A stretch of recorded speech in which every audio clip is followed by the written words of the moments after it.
हो सकता है हर कर्म आपको सुख ना दे, पर यह निश्चित है कि कर्म के बिना सुख नहीं मिलता। अतः हमेशा की जय, श्री आचार्य महाप्रभु की जय, सब संत भगवान की जय। जय जय सीताराम। हम आप लोग बहुत दिनों से, अब क्योंकि ये महाचैतन्य प्रभु का जो ये चरित्र है काफी दिनों से बन रहा, लेकिन जहां तक हम आप पहुंचे थे, श्री हरिदास जी महाराज की कथा थी। ये जात के मुसलमान थे, लेकिन मुसलमान होते हुए भी ये राम जी मणि के भक्त थे, मणि भगवान श्याम सुंदर के भक्त थे, मणि को मानते, अपने खुदा को नहीं मानते। तो ये कहते थे कि जो राम नाम जपने वाला है, जो भक्त कहते राम नाम जपताम कुतो भयम, उसको किसका भय, जो भगवान का नाम जपता है। और उन्होंने इस पर जोर दिया कि जो भगवान का नाम निष्ठा से जो जपते हैं, उनके जीवन में किसी तरह की कमी नहीं है, और उसे जो बड़े बड़े साधनों के द्वारा भी प्राप्त नहीं किया जा सकता, वो राम नाम की कृपा से उन्हें सहज में प्राप्त हो जाता है, क्योंकि राम नाम की महिमा बड़ी है। तो इनके प्रभाव को देख देख करके बहुत से ऐसे थे, एक रामचंद्र खा नाम का था, जो जिमीदार, वो चिढ़ता था किसको लोग ज्यादा क्यों मानते हैं, होता है स्वाभाविक, क्यों मानता है इस तरह से, तो वो चिढ़ता था। अब चूंकि ये एकांत में जंगल में भजन करते थे, कुछ नहीं करते थे, भजन करते, न किसी को का लेना न किसी का देना, पर यह रात दिन भजन करते थे और उच्च स्वर में करते थे, हरे राम राम राम हरे हरे, हरे कृष्णा कृष्ण कृष्ण हरे, उच्च स्वर में। और कितना जपते थे, 3,000 3 लाख नाम रोज। तो रामचंद्र खा नाम का जो जिम्मेदार था, चिढ़ता, तो उसने सोचा इसको किसी तरह से बदनाम किया जाए। तो वहां पर एक परम सुंदरी एक वेश्या है, उसको बुलाया। अब जिम्मेदार था भाई, शासन था, कहा जा करके और हरिदास की जो तपस्या को भंग कर, चाहे जिस रूप में प्रलोभन दिया। तो वह वेश्या जाकर के, अब चूंकि अब बताइए एकांत समय, एकांत मने निर्जन स्थान, और अकेले हरिदास जी विराजे हैं, उसकी भी युवावस्था है, और वो स्वतंत्र होकर के खुद कह रही है, तो अब इससे बढ़कर के स्वतंत्रता क्या होती। लेकिन जिसने भगवान के नाम का सहारा लिया, तो ये संसार क्या कर सकता है ना। विषय भोग बस कराई की जिन्हीं, राम चरण पंकज प्रिय जिन्हीं, जिनको भगवान के चरण प्यारे लगते हैं, ये विषय भोग से बस में नहीं कर पाते हैं। आखिर उन्होंने देखा कि कोई आ रही है, वो भी कुटी में प्रवेश कर गए, तो कहती है महाराज आपसे हमको कुछ बात करना है। तो हरिदास जी ने कहा कि ठीक है, बात हम जरूर करेंगे, लेकिन हमारा नियम है कि हम 3 लाख मंत्र जब जाप कर लेते हैं तभी हम कुछ करते हैं। अब उन्होंने सोची कि चलो भाई जल्दी हो जाएगा, अब बड़े आराम से बढ़िया ध्यान करते हुए भगवान का नाम स्मरण करते, पूरा दिन निकल गया और पूरी रात निकल गई। इस तरह से करते करते 4 दिन बीत। अब उसने सोचा इनसे क्या बात करें, जब भी वो बात करें कि भाई रुको, हमारा मंत्र नहीं हुआ। उस मंत्र का प्रभाव क्या हुआ, राम नाम का प्रभाव क्या हुआ कि उस वेश्या की भी बुद्धि बदल, और वो 5वें दिन चरणों में गिर गई, कहने लगे महाराज मैं बहुत बड़ा धर्म करने जा रही थी, ये तो आपकी कृपा है कि आपने मुझे बचा लिया। अब मैं अपने जीवन में कभी ऐसा दुष्कृत कर्म नहीं करूंगी, अब तो आप मुझे अपनी शरण में ले लो। जब उन्होंने कहा कि मैं अपनी शरण में ले लो, तो उन्होंने वो जो मंत्र जाप कर रहे थे बंद कर दिया। उन्हें बड़ी प्रसन्नता हुई कि चलो भगवान ने किसी का कल्याण तो किया, अब बेटा से बढ़कर के कौन अधर्म करने वाली, है ना। बड़े प्रसन्न हुए, आप तो हमारी माँ के समान है, अब मैं आपको क्या दीक्षा दे सकता हूँ। कहा नहीं महाराज, हम तो आपको गुरु के रूप में वर्ण करते हैं और आप हमें कृपा करके दीक्षा दे दीजिए। तो हरिदास जी महाराज ने उनको यही मंत्र कहा कि बेटा बस इसी का जाप करना और तुम इसी जंगल में, इसी पर्णकुटी में रहो। तो उसे पर्णकुटी में रख करके और महाराज वहां से चले। तो शांतिपुर आते, शांतिपुर आते वहां रहने लगती। अब जब इस बात का पता रामचंद्र को पता लगा, जो जमींदार था, तो सोचने लगा बताओ उसके मंत्र में क्या जादू है भाई, जो उसने बेचर तक का भी जीवन बदल दिया। आखिर फिर भी विरोध है। उस समय मुगलों का शासन चलता था, तो उनके प्रति बहुत से ऐसे माने अभद्र व्यवहार किए गए, उन्हें मारा गया, पीटा गया। ये पिछले प्रसंग में हम आप लोगों ने सुन लिया। और श्री हरिदास जी की नाम के प्रति कितनी निष्ठा थी, उसको तो सुनकर के तो लोगों के रोंगटे खड़े हो जाते। उन्हें 22 बाजार में कोड़ों से पीटा गया, पूरी शरीर की जितनी चमड़ी थी सब निकल गई। जब सब निकल गई, रक्त ही रक्त बह रहा था, तो वो जो मारने वाला जो काजी था वो सोचने लगा कि 5, 6, 8, 10 कोड़े लगाने से तो अच्छे मर जाते हैं, ये मरता क्यों नहीं, हमने कितना मारा इसको। तो उसने प्रार्थना किया हरिदास जी कि यदि आपका जीवन समाप्त नहीं होता है ना, तो हम लोगों का जीवन खतरे में, क्योंकि राजा हमको छोड़ेगा नहीं, जो मुसलमान राजा। अब आप है तो मारने के बाद ही मरते नहीं हो, अब हम क्या करें। तो हरिदास जी को दया लगी, उन्होंने भगवान से प्रार्थना किया कि प्रभु आखिर ये करें क्या, आखिर किसी राजा के नौकर ही तो हैं, जैसा आदेश मिलता है उस तरह का ही करते हैं, तो आप इनके ऊपर कृपा करो, ऐसा प्रार्थना की। फिर वो मानने लगे, तो थोड़ी देर के बाद वो खुद अचेत हो गए। माने ऐसा स्वाभाविक स्थिति बन गई कि वो अचेत होकर के गिर गए जमीन में। तो उनको बड़ी प्रसन्नता हुई काजी को कि चलो मारा तो कम से कम। और उधर समय अदालतें भी चलती थी, मालूम कैसा कुछ पीठ का नाम रहता था जो अदालत करती। उधर जाकर के बताया कि वो तो खत्म हो गए, अब क्या किया जाए। तो उन्होंने कहा भाई अब जाकर के जो राजा हैं उनसे पूछिए, हमने तो जो निर्णय हुआ तो हमने कर दिया। तो राजा जो था मुसलमान था, उन्होंने कहा ये ज्यादा हिंदू फकीरों का भक्त था, इसलिए इसको जला दिया जाए। गंगा जी को गया, बांध के गंगा जी को। हमें तो पहले जलाने वाली बात आई। फिर इसके बाद तो किसी दूसरे ने विरोध किया कि आखिर मुसलमान भी तो है, माने अब जलाया जाए कि इसको गाड़ा जाए, क्या किया जाए। तो फिर अंत में राजा ने कहा कि इसको ऐसा करो कि गंगा जी के जल में फेंक, न जलाने की बात न गाड़ने की बात, तो गंगा जी में फेंक दिया जाए। जब गंगा जी में फेंक दिया है तो यह गंगा जी तो गंगा जी है, उस पर कृपा किया, वो तो निकल के चले आए। इधर लोगों को पता लगा कि वो मर गए, लेकिन वो जा करके शांतिपुर में रहेंगे। जब शांतिपुर में अद्वैताचार्य महाराज के सत्संग में रहते थे, वो उन्हें भले मुसलमान थे तो क्या हुआ था, उनके यहाँ हमेशा कीर्तन चलता रहता। इसलिए भगवत भक्त देखो वही है जो भक्तों से प्रेम करते हैं। और भगवान भी वाल्मीकि महाराज ने 14 स्थान में एक स्थान ये भी बताया है कि प्रभु आप उसके हृदय में निवास करिए जिसको आपके प्यारे भक्त प्यारे लगते हैं। राम भगत प्रिय लागई जेही तेहि और बसव सहित बैन। जिसको भगवान के भक्त ही प्यारे नहीं लगते, वो किसी स्थिति में भक्त हो ही नहीं सकता, है ना। तो अद्वैताचार्य जी के यहाँ कीर्तन करते थे।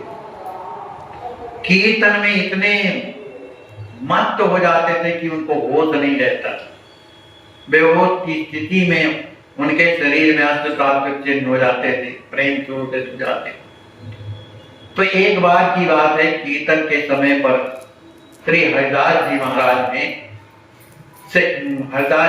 से किसी ने पूछा कि आखिरी जो राम का जो नाम लेते हो, जो मंत्र जपते हो, हरे राम हरे कृष्ण हरे हरे, तो इसकी महानता क्या है? तो हरिदास जी महाराज ने कहा, महानता की बातें करते हो, ये सब आप लोग ने देखा नहीं कि मेरे सामने बेच्चा आई, लेकिन मेरा मन विचलित नहीं हुआ। मुझे मार करके गंगा जी में फेंक दिया गया, फिर मैं जीवित हूँ। तो ये प्रत्यक्ष प्रमाण है। फिर के अलावा श्री हरिदास जी महाराज ने ये बताया कि आप ये बताओ कि राम नाम जपने का, लोगों ने पूछा कि राम नाम जपने का फल क्या है, ये आपको बताइए। तो हरिदास जी महाराज ने कहा, भैया राम नाम जपने का फल ये है कि उसकी प्रीति राम नाम में हो जाए। इसमें राम नाम, भगवान के स्वरूप में नहीं, राम नाम में हो जाए, तो ये राम नाम जपने का फल है। और राम नाम में ही सब कुछ भरा है, जितना भी है सब राम नाम में भरा है। ये राम नाम के अधीन स्वयं राम जी हो जाते हैं। इस राम नाम के द्वारा पालन, सृष्टि और सृजन भी होता है। ये राम नाम का महत्व तो बहुत बड़ा है। तो कहते हैं जहां राम नाम होता है, वहां का जो वातावरण है, उस राम नाम के उस जमीन का जो जलवायु का जो वातावरण है, तो महान से महान कष्ट क्यों ना हो, उधर वहां जाने पर अपने आप कष्ट ठीक हो जाती है, राम नाम का प्रभाव। तो महात्मा हरिदास जी वहां से चल करके बेचा को मंत्र दीक्षा दे करके बता करके, और वे एक पुलिया नाम का एक मानी जंगल है, वहां रहने लगे। लेकिन इनका नाम इतना ज्यादा फैल गया, भगवान ये चाहे, देखो संसार का जो मालिक है वो अपने सेवकों को हमेशा दबा के रखता है, लेकिन राम जी ऐसे हैं कि वो अपने भक्तों को हमेशा अपने सिर पर, राम की ना आपन जब ही थे भयो भुवन भूषण तभी थे, भगवान खुद उसको उजागर कर देते, क्योंकि ये मेरा है। तो ये पुलिया गांव में रहा करते थे हरिदास जी महाराज, और पुलिया गांव के बगल ही से गंगा जी प्रवाहित होती। तो अपना गंगा जी में स्नान करते और एक गुफा बनी हुई थी, उस गुफा के ही अंदर रह करके भजन करते। लेकिन भगवान तो जिसको प्रकाशित करना चाहे तो कोई कुछ भी करे, सब लीला तो उन्हीं की होती है। अब इनको सभी कोई मानती है, नहीं मानते थे कि जात के मुसलमान भगवान के परम भक्त हैं। तो उनका दर्शन करने के लिए लोग वहां पर गुफा में आते थे, पुलिया गांव की पास की गुफा में आते थे। लेकिन सबसे बड़ी बात यह है कि जो भी लोग आते थे उस गुफा के पास से, तो सबको खुजली होने लगती, इतने जोर की खुजली होती थी, और जहां हाथ फेरते थे वहीं जलन होती थी। तो लोगों ने कहा कि भाई इनके पास इधर आने में और खुजली होती है, आखिर कारण क्या हो सकता है। इधर महाराज भी है, तो अपना उनका निश्चित समय था, सुबह निकलते थे और फिर शाम को निकलते थे, बीच में दिन में नहीं निकलते, अपना भजन करते रहते। लेकिन जो भी आता दर्शन सबको होते थे, क्योंकि समय में सबको मालूम था, तो लोग दर्शन कर, लेकिन जो भी आते तो खुजली होती। तो लोगों ने विचार किया कि आखिर ये खुजली होती क्यों है भाई, जलन क्यों होती। तो बड़े बड़े जो वैद्य थे वो लोग भी आए, और वहां देखे परीक्षण किया मिट्टी का, जलवायु का। तो उन्होंने पता लगाया कि देखो भाई, न यहाँ की जलवायु गड़बड़ है, न यहाँ की मिट्टी गड़बड़ है। हमें तो लगता है कि इसी गुफा के अंदर कोई बड़ा भारी विषधर सर्प रहता है, और उसी के श्वास के कारण ये जलवायु में उसका माने एक प्रकार का वातावरण बदलता है। तो पूरी दूषित हो जाने के कारण वो जहर लोगों के जब शरीर में लगता है वायु के द्वारा, उसी से जलन होती है, उसी से खुजली होती है। तो लोगों ने कहा कि वहां तो हरिदास बैठ करके भजन करते, तो ऐसे कैसे हो सकता है। लेकिन पुराने जमाने के जितने वैद्य होते थे, वो जो भी बोलते थे वो पक्की बात बोलते। सबने निर्णय किया कि इस गुफा के अंदर ही बड़ा भारी विस्तर था। अब वो एक ऐसा है कि अगर सामने आ जाए, हवा भर मार दे, तो लोग निश्चित रूप से मर जाएंगे। तो लोगों ने प्रार्थना किया शाम के समय कि महाराज जी, इसी गुफा में कोई सर्प रहता है, अब आपको तो असर नहीं पड़ता है। अरे जो भजनानंदी जो राम जी का नाम लेने वाले, मीराबाई गिरधर जी का नाम लेती थी, उनका कब कर पाया वे जो चरणामृत करके पी। भोलेनाथ संसार का कल्याण करने के लिए हलाहल पी गए, किसके बदौलत? राम जी के नाम के बदौलत। तो ये राम नाम के द्वारा क्या नहीं हो सकता, उनको तो कोई फर्क नहीं पड़ता। तो लोगों ने प्रार्थना किया कि ठीक है, आपको तो कोई फर्क नहीं पड़ता, पर आपका दर्शन करने के लिए जो भी आते हैं उनको खुजली होती है। खुजली होती इसलिए हम लोगों के कारण आप कृपा करो यहाँ से निकल करके और भी बगल में किसी भी जंगल में चलो, या किसी जहां कहो वहां व्यवस्था हो जाए। इस बात को सुनकर अब चूंकि वो महात्मा ही है हरिदास जी, उन्होंने कहा भैया एक बात है, कल भर का मौका दो। कल अगर ये सर्प यहां से निकल करके नहीं गया तो या तो सर्प यहां रहेगा या कि मैं रहूंगा। अगर ये निकल के न गया तो फिर आप लोग जहां कहोगे मैं। ऐसा कह करके अब लोग तो चले गए। रात्रि का समय हुआ। अब हरिदास जी को अपने भजन से मतलब है। बेचारे गांव में जाते थे तो सूखी रोटी जो भी मिलती थी उसको ले आते थे, अपनी गुफा में रखते थे। कई दिनों की सूख जाती तो पानी में डुबा करके वो जब फूल जाती थी उसी को खा लेती। इस तरह उनका जीवन चलता। अब जब दूसरे दिन की बात है कि जब लोग दर्शन करने आए शाम को और महाराज बाहर निकलते ही थे, तो देखते क्या है, उसी गुफा के अंदर से एक बहुत बड़ा प्रकाश का निकलता था। तो लोगों ने कहा भैया इस अंधेरी गुफा में ये प्रकाश कहां से आ रहा है। जब वो प्रकाश धीरे धीरे जब नजदीक आने लगा तो देखा बड़ा भारी सर्प था। उसके मणि थी महाराज जो चमक रही, मणिधर सर्प। और मणिधर सर्प बड़ा जहरीला माना जाता है। वो जब निकल करके बाहर आए, लोग भागे। अब वो सीधे वहां पर रुका नहीं, धीरे धीरे होकर के अब वो वहां से निकल के चला। भक्त अगर संकल्प भर कर लेता है तो कौन सा ऐसा काम है जो नहीं हो सकता है। वो वहां से चला।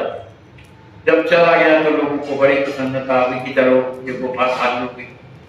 अब महाराज वहां रह करके और भजन कीर्तन करते रहते थे उसी अंधेरे स्थान में। एक समय की बात है कि एक सप्तग्राम था। वहां हिरण्य और गोवर्धन मजूमदार कहलाते थे, दो व्यक्ति थे। ये दोनों बड़े धनिक थे, माने धनी थे। उनके जो कुल पुरोहित थे परम वैष्णव थे, उनका नाम था आचार्य बलराम। क्योंकि ये आचार्य थे और वैष्णव के प्रति इनकी बड़ी श्रद्धा रहती थी, आदर भाव था इनकी। और इनकी जो आचार्य बलराम थे, इनकी मित्रता अद्वैताचार्य से। क्योंकि भक्त के पास जाता है, विद्वान के पास जाता है, तो ये हमेशा प्राय अद्वैताचार्य जी के यहाँ शांतिपुर में रहते थे, वहां जाया करते थे। दोनों बड़े विद्वान और पुनीत भगवत भक्त थे। इसी कारण से हरिदास जी कभी कभी सप्तग्राम आते रहते थे इनके पास, बलराम जी के यहाँ, क्योंकि ये सत्संग के विद्वान थे, आते रहते। और ये हमेशा पुत्र के समान है, हरिदास जी को मानते थे। गोवर्धन के जो मजूमदार थे, उनका पुत्र का नाम था रघुनाथ दास। वे पढ़ने के लिए आचार्य के यहाँ जाते थे। आचार्य जी के यहाँ तो हरिदास जी भी हमेशा प्राय मिलते रहते थे। तो इन दोनों के प्रति इतना प्रेम हो गया, इतना प्रेम हो गया हरिदास जी का, वो मजूमदार का जो बालक था, इनसे दोनों का प्रेम हो गया। इन दोनों में बड़ी श्रद्धा बढ़ गई। तो एक दिन की बात है कि जब ये मजूमदार के जो बालक थे, ये आचार्य जी के सभा में जब जाते हैं, वहां पढ़ाई होती की जाती, तो मजूमदार जो महाशय थे अपने कुलगुरु जो उनको पढ़ाते थे, जिनका नाम पहले बताया बलराम आचार्य, तो उनसे उन्हें देख करके उन्हें बड़ी प्रसन्नता हुई कि हमारे कुलगुरु हैं। और उनके साथ में हरिदास जी भी आए, तो वो भी बैठे हुए। तो अपने कुलगुरु और हरिदास जी को देख करके ये गोवर्धन बड़े प्रसन्न हुए और उन्होंने हरिदास जी महाराज के चरणों में प्रणाम किया। यद्यपि वो जात के मुसलमान थे, तो क्या जब तो शिष्टाचार प्रदर्शित करते हुए बैठने के लिए सुंदर आसन दिया गया, उनको बड़े आदमी थे और हरिदास जी के बिना मने रोकने पर भी वो उनके चरणों में गिर जाते, बड़े आदमी थे। और गिर जाते हैं तो वो अपने भगवान का जाप कर रहे हैं, हरे राम कर रहे हैं।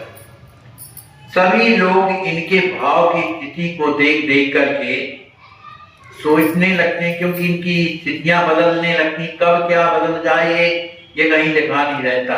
प्रेम की स्थिति होती, कभी उनका शरीर कपने लगता, कभी नेत्र बरसने लगते, कभी पूरे शरीर में पसीना आ जाता, कभी पूरा शरीर कपने लगता। ऐसी स्थिति माने सात्विक जो प्रेम के प्रकट हो जाते। इनको देख देख करके सभी कोई, और एक जमींदार का जो बालक था, ये बड़े भाव से देखता रहता था। तो एक दिन जब ये बैठे हुए थे हरिदास जी, तो उनसे प्रार्थना करता है वो बालक कि प्रभु, भगवान नाम का जो जप आप करते रहते हैं, वो बड़ी विनम्रता से पूछा कि आखिर भगवान नाम के जप का अंतिम फल क्या है? अंतिम माने भगवान का नाम जपते जपते आखिर किस फल की प्राप्ति होगी? इसके पहले तो ये पूछा रहा कि नाम के जपने का सार क्या है, माने इसका और हमें क्या प्राप्त होता है, तो उन्होंने राम नाम बताया। लेकिन राम नाम जपने का क्या फल होता है, उस बालक ने पूछा। तो और उसने ये भी पूछा कि आखिर ये राम नाम जपने से किस सुख की प्राप्ति होती, कौन सुख मिलता है? तो उन्होंने बड़े सहज भाव से कहा कि राम नाम जो है सभी दुखों को नष्ट करने वाला है। कैसा भी संसार का कष्ट हो, चाहे वो दैहिक हो, चाहे भौतिक हो, चाहे क्या ये सब तीनों ताप नष्ट हो जाते। तो और इससे केवल मोक्ष मार्ग नहीं, इसके अलावा भी जो उसके मन में कामना होगी वो अपने आप उसे प्राप्त होता है। तो इस पंडित को सुनकर के, मन प्रश्न को उत्तर को सुनकर के सभी लोग बड़े प्रसन्न होते। उन्होंने कहा, उसमें पंडित लोग भी थे, कि हमने तो बड़े बड़े शास्त्रों का अध्ययन किया है ना, लेकिन मैं आपके सामने यह कह सकता हूं कि भगवान नाम के महत्व में शरीर को सुख मिलता है कि आत्मा को सुख मिलता है? माने भगवान का जो नाम लेते हैं हम, उससे शरीर को सुख मिलता है कि आत्मा को सुख मिलता है? तो ये कहते हैं कि भैया राम नाम का जाप करने से शरीर भी स्वस्थ रहता है और परमात्मा की भी प्राप्ति होती है। माने अंदर आत्मा भी प्रसन्न रहती है। क्यों? कि आत्मा का भोजन क्या है? भगवान नाम तो है, तो आत्मा का भी पोषण होता है और शरीर का भी पोषण होता है, माने दोनों बात का पोषण होता है। इस बात को सुनकर के सभी को बड़ी प्रसन्नता होती है। लेकिन एक ने कहा कि आखिर राम नाम को सगुण माना जाए कि निर्गुण माना जाए, क्या माना जाए? तो उन्होंने कहा, इस चक्कर में पढ़ते काहे को हो कि वो निर्गुण है कि सगुण है, क्या है? आप तो नाम स्मरण करिए, वो क्या है अपने आप सब कुछ आपको प्रकट हो जाए। अपने आप अनुभव हो जाए। तो कहते हैं भगवान के नाम से पृथक मत हो, निरंतर उनका नाम स्मरण करिए, है ना। यही नाम जप के साधक का अंतिम लक्ष्य भी है। माने साधन क्या है? राम नाम। राम नाम जपने से ही परमात्मा की प्राप्ति होती है। राम नाम जपने से ही जीवन में कष्टों की निवृत्ति होती है। क्या राम नाम से नहीं होता? सब कुछ होता है। एक ने कहा कि मान लो कोई फल की इच्छा नहीं है और राम नाम जप रहा है, तो उसका क्या माने क्या प्राप्त होगा उसको? तो आपने कहा कि ये तो बहुत ऊंची बात हुई कि वो भगवान का नाम जपे और उसकी कोई कामना नहीं, तो वो तो स्वयं राम में बन जाता है, क्योंकि जिसमें रात दिन लगा है और उसकी कोई कामना नहीं है तो राम में बन जाता है। तो इस तरह से लोगों का कल्याण करने वाला बन जाता है। जो उसका कोई दर्शन करता है, स्पर्श करता है, वाणी सुनता है, उसका भी कल्याण होता है।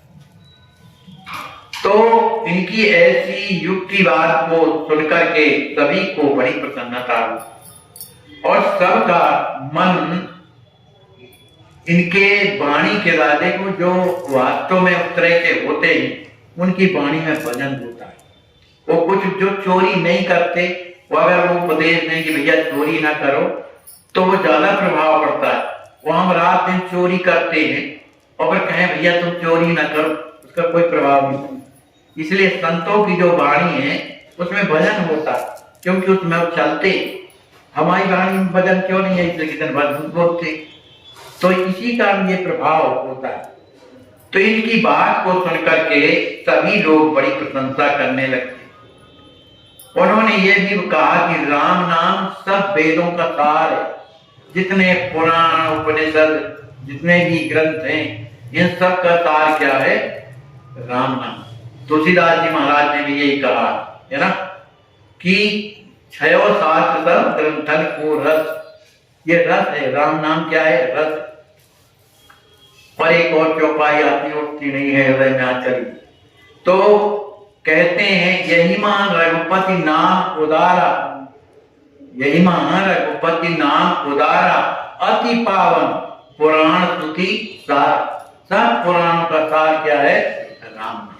इसलिए बात को मान करके जो जान जाते हैं उनका प्रेम राम नाम में हो जाता है।